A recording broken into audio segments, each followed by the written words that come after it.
informasi sederet kasus pelanggaran hak asasi manusia masih belum dituntaskan. Banyak laporan pelanggaran HAM yang dilakukan Polri. Jumlah kasus perundungan di sekolah terjadi di tanah air. Dan kesetaraan perempuan di tanah air bahkan masih menjadi pekerjaan rumah yang panjang. Miris aksi perundungan kembali terjadi.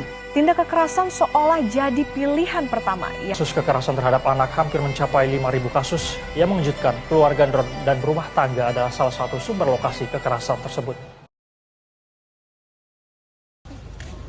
Hai, jadi di sini aku bakal bahas tentang HAM dan perlindungan HAM. HAM sendiri adalah hak asasi manusia atau hak-hak yang akan didapati oleh seseorang saat seseorang tersebut lahir. Nah, setelah melihat cuplikan tadi, kita mengetahui bahwa di Indonesia ini masih banyak banget pelanggaran HAM yang terjadi.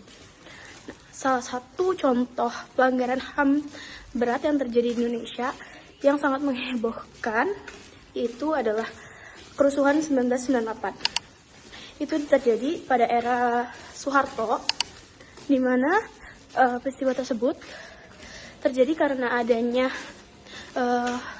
kondisi ekonomi di mana terjadinya inflasi besar-besaran pada saat itu dan ketidakpuasan masyarakat Indonesia kepada era Orde Baru itu yang dipimpin oleh Soeharto, dan dari situ terjadi aksi massa besar-besaran, demonstrasi besar-besaran, di mana peristiwa tersebut itu menyebabkan adanya tragedi Trisakti, lalu adanya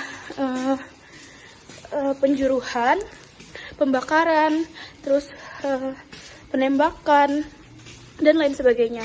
Dari peristiwa tersebut memakan banyak banget korban jiwa, korban trauma, dan lain sebagainya. Contoh dari pelanggaran HAM yaitu ada kekerasan, bullying, pelecehan, lalu ada diskriminasi, lalu ada terbatasnya hak berpendapat, dan lain-lainnya.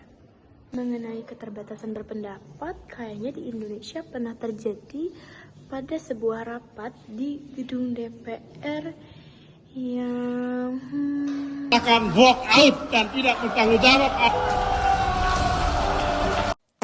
Peristiwa HAM yang pernah terjadi di Indonesia pada masanya yang sangat mencekam yaitu ada tragedi Semanggi, tragedi Kanjuruhan, tragedi 1998, lalu tragedi Trisakti, dan Tanjung Priok. Indonesia sendiri, para korban atau keluarga korban dari aksi-aksi tragedi yang terjadinya pelanggaran HAM itu setiap hari Kamisnya melakukan namanya aksi Kamisan, di mana mereka akan meminta titik terang dan pertanggungjawaban dari negara atas perilaku dan perlakuan yang telah melanggar HAM kepada korban. Setelah melihat banyaknya kejadian pelanggaran HAM yang terjadi sampai saat ini, maka diperlukannya perlindungan sesuai dengan Undang-Undang Nomor 39 Tahun 1999, yaitu berisi tentang negara wajib melindungi hak asasi manusia.